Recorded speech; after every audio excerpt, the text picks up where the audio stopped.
Bonjour à tous et bienvenue dans ce nouveau reportage de Passion Sport Méca.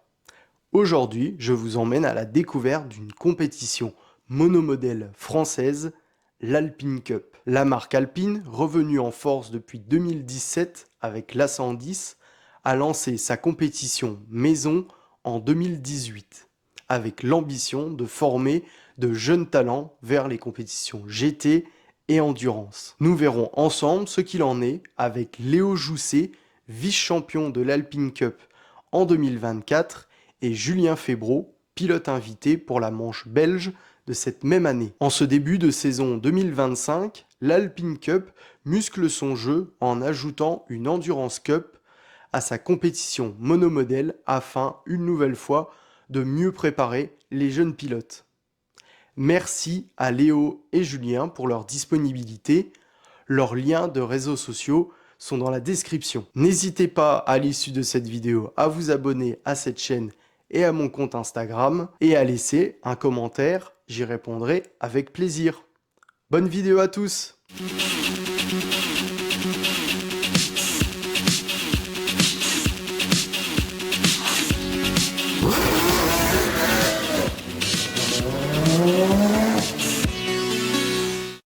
L'Alpine Cup, c'est une super catégorie et honnêtement, j'aime beaucoup cette voiture, je l'ai toujours dit. Elle a déjà un look génial, mais elle est très performante et elle est accessible à la fois à des pilotes de très haut niveau, et on en a dans ce championnat, comme à des amateurs comme moi. Donc chacun peut y prendre du plaisir. Whoa, league of my own, it don't get better. No, read what I wrote, I'm a bestseller. Yeah, reach for my goals, hit it dead center. Hit it dead center. Bullseye, hit it the most, there's no misses. Something like fish in a barrel, it's no different. Voici l'intérieur avec du coup mon baquet. C'est bien vide par rapport à une voiture d'origine. On a toujours le même tableau de bord, mais il est vide, là il n'y a rien d'affiché. Toutes les infos pourraient être sur le volant.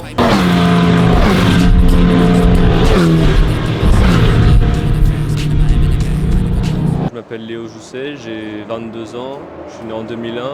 Après, j'habite dans l'ouest de la France, à Angers. Pour ce qui est du sport auto, je suis baigné dedans depuis que je suis petit grâce à mon père qui a fait beaucoup de rallyes de circuit. Donc, on m'a mis au karting à 9 ans jusqu'à mes 16 ans. C'était pas très brillant malheureusement, mais c'était l'école, c'est assez dur le karting. Et après on a décidé de passer en voiture avec de la Coupe de France des circuits, un niveau assez amateur en France. C'est pour rentrer dans le sport auto en voiture.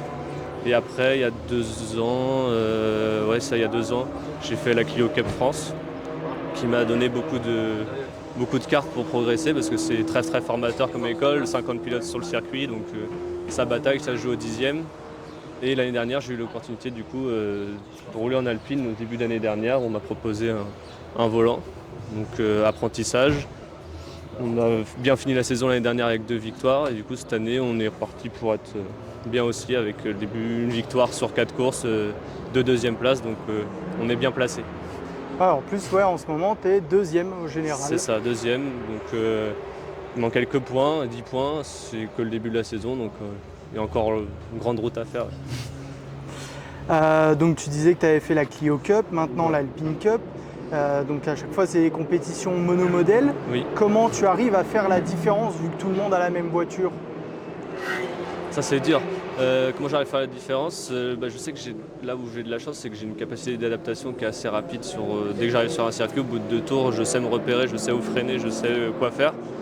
Après, faut bosser et ça vient beaucoup aussi des réglages de la voiture on va dire, me fit, qui me sied, comme on dit en français, je crois, qui me vont bien. Après, on parle beaucoup, on échange, on essaie de travailler avec une voiture qui serait plus légère mais qui m'aiderait à aller plus vite mais plus difficile à conduire, donc on essaye des choses, c'est un travail d'ensemble on va dire, mais vraiment ensemble, l'équipe ensemble.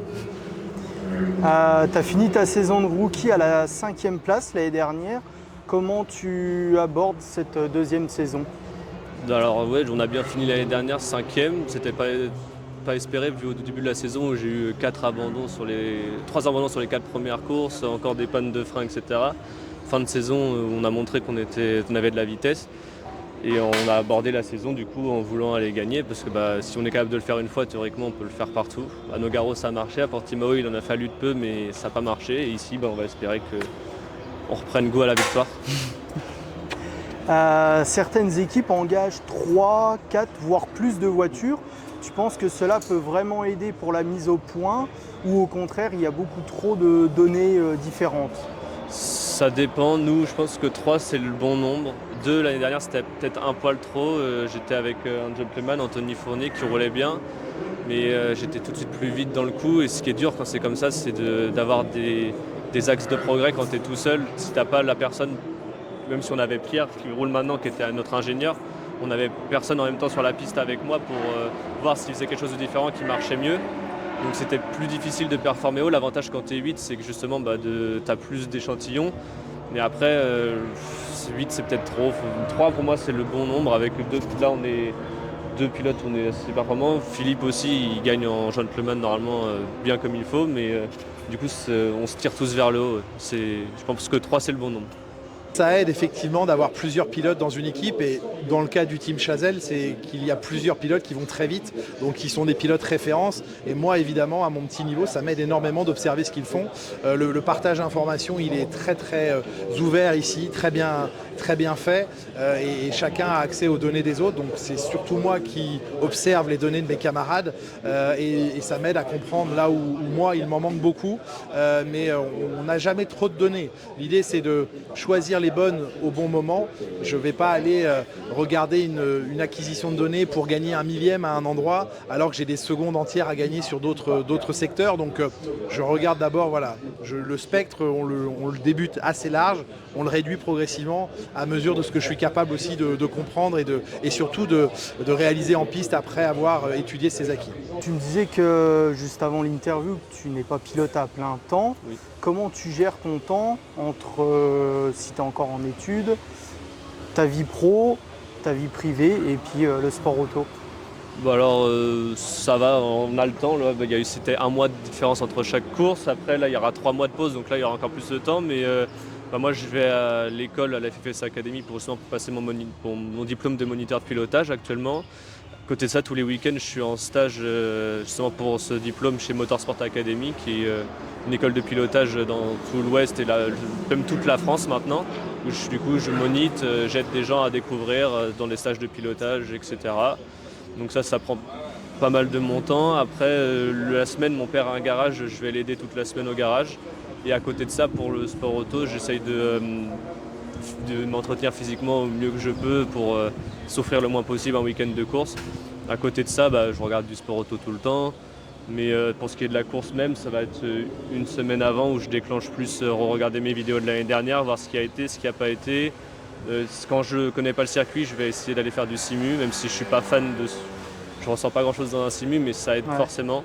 Donc voilà comment j'anime mes semaines et mes mois. Et oui, justement, tu parlais de ta préparation, un peu de simu. En sport, tu fais quoi? En sport, là on a de la chance, c'est qu'il y a Olivier qui est juste ici, qui est kiné des sports et du coup qui me donne des programmes à suivre. En sport, moi je suis pas fan quand il n'y a pas d'objectif, donc moi je préfère, par exemple là j'ai découvert le paddle il n'y a pas longtemps.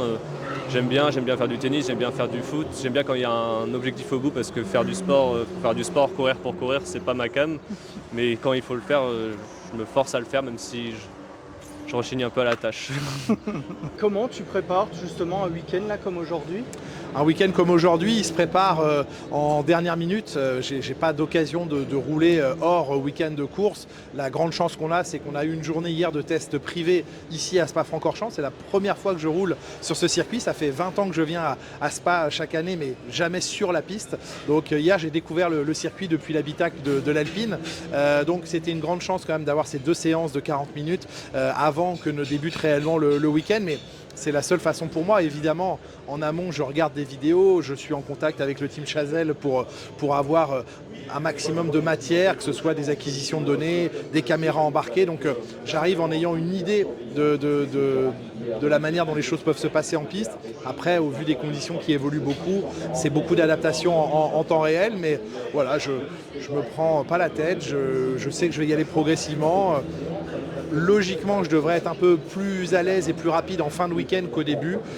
J'accepte encore une fois que ma progression elle démarre de zéro dans la connaissance du circuit pour être un petit peu mieux calé en fin de week-end et j'espère encore plus calé la prochaine fois que je reviendrai.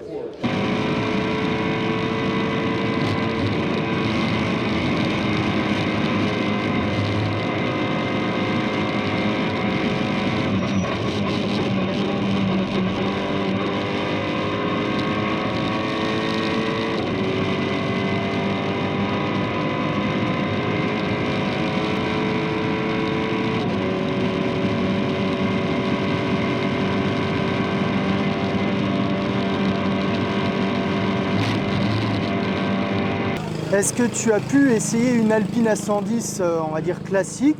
Et si oui, quelles différences t'ont le plus marqué avec la version de course? Alors oui, j'ai eu l'occasion parce que du coup je suis en partenariat avec le Centre Alpine Nantes, ils me sponsorisent cette année et du coup j'ai eu l'occasion de venir sur un track day organisé par eux où j'aidais justement leurs clients qui venaient avec leur propre voiture, donc soit je les aidais en moniteur ou soit je conduisais directement leur voiture.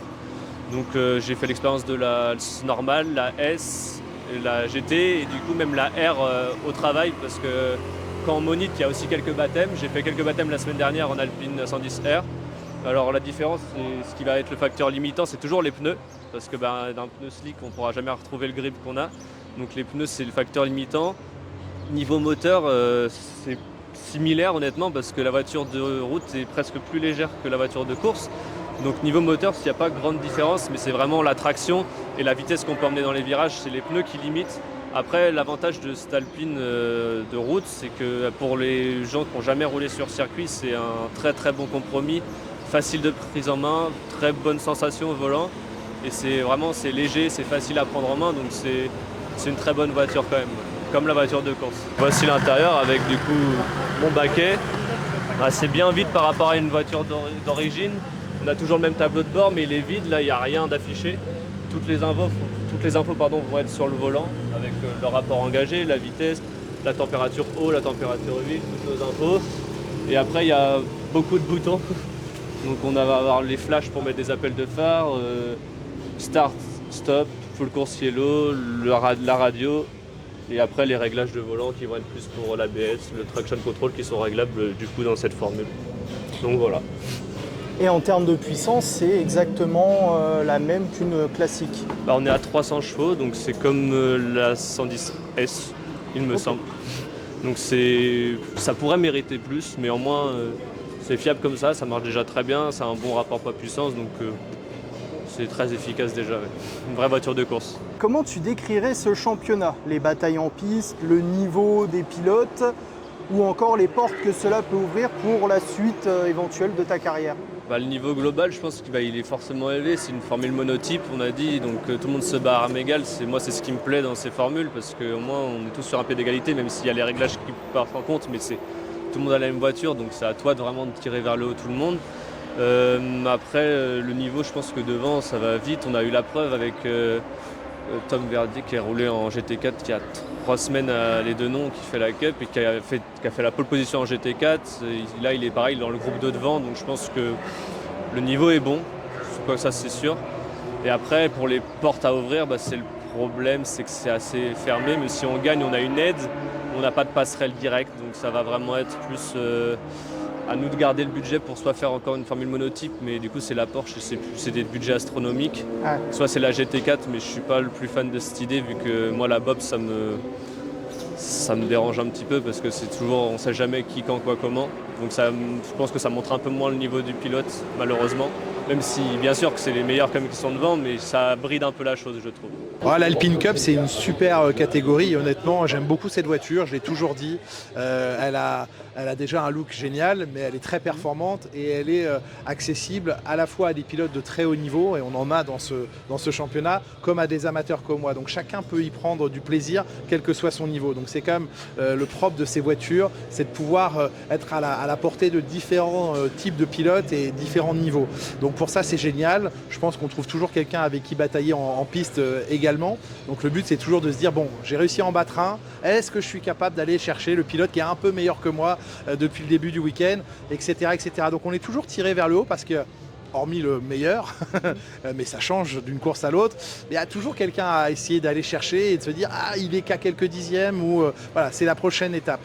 Donc en ça l'Alpine Cup elle est vraiment géniale et puis on a la chance de pouvoir rouler sur des circuits magnifiques. C'est le cas de Spa-Francorchamps qui est un des plus beaux circuits au monde et c'est un privilège de pouvoir piloter sur ces pistes-là. Le Raidillon reste un défi avec ce genre de voiture. Comment tu l'abordes et quelles sont les sensations avec l'Alpine? Alors l'année dernière, la première fois qu'on rentre dedans, ça fait bizarre parce qu'on a le cœur qui s'élève la première fois, ça fait bizarre, on se retrouve face à un mur géant devant nous. Après, au fur et à mesure qu'on passe, ça va. Sous le sec, ça passe fort, c'est presque à fond, voire à fond, ça dépend. Donc c'est un beau moment. Après, sous la pluie, c'est plus dur. Hier, on en a fait les frais, il y avait une coulée d'eau dans le bas. Et du coup, j'ai failli j'ai fait coucou au mur 2 fois là-haut, ça rassure pas, je me suis rarement autant fait peur dans ma vie. Mais on le sait que c'est ce circuit comme ça, c'est pour ça qu'on aime aussi ce circuit, parce qu'il fait peur et qu'il nous provoque des sensations qu'on n'a jamais. Alors le raidillon s'aborde avec humilité, ça c'est indispensable. Ça reste un mur, hein. Je souhaite à tous ceux et toutes celles qui le peuvent d'un jour être présents sur ce circuit et de voir de leurs propres yeux ce que représente la pente du raidillon, parce que malheureusement la télévision ne peut pas rendre complètement la hauteur et le mur qu'il représente. Donc les premières fois, je pense que, pas uniquement les premières fois, mais il faut le prendre avec humilité. Ceux qui savent le prendre très vite, eh bien, c'est qu'ils ont appris à le prendre très vite. Moi, c'est pas encore mon cas, donc je garde beaucoup de prudence à cet endroit. C'est un virage, oui, qui apporte des sensations. Dans l'Alpine, il n'y a pas une vitesse démesurée non plus, surtout par les conditions de pluie. Moi, j'ai pas encore eu l'occasion de rouler sur piste sèche, donc j'espère avoir l'occasion de voir sur piste sèche, mais c'est vraiment du placement, c'est bien se placer pour pouvoir rapidement prendre la montée. Mais voilà, on n'est pas dans des monoplaces, on n'est pas dans des voitures qui sont démesurément puissantes, donc il est gérable, mais encore une fois, il est gérable à différents niveaux, et au mien, c'est avec beaucoup de prudence en bas. Et je préfère garder un peu de prudence sur le bas, quitte à devoir réaccélérer un peu plus vers la montée. D'autres réussissent à rentrer très très vite avec les Alpines. Bravo à eux, mais moi j'en suis pas encore là. Comment tu imagines la suite de ta carrière? Déjà, moi ce qui se passe, c'est que je vis course par course, parce que niveau budgétaire, on est ric-rac, donc c'est même limite, donc on profite à chaque fois de chaque course au cas où ce serait la dernière. Et après, pour la suite, le but ce serait vraiment d'aller au bout de la saison et de prendre des plus grosses primes pour la victoire, éventuellement pour gagner des primes, pour essayer d'aller plus haut l'année d'après. Après, le rêve, c'est plus la Porsche, mais c'est très très cher, il faudra se faire aider beaucoup plus que ça. Ou après le GT4, si les portes s'ouvrent pour pas cher, on ira, parce que c'est toujours bien de rouler pour pas cher. Mais après, c'est pas l'option qui me plaît le plus non plus, quand même. Merci beaucoup Léo. Pas de soucis, merci à toi. Yeah, trendsetter. Whoa, league of my own, it don't get better. No, read what I wrote, I'm a bestseller. Yeah, reach for my goals, hit it dead center. Bullseye, hit it the most, there's no miss.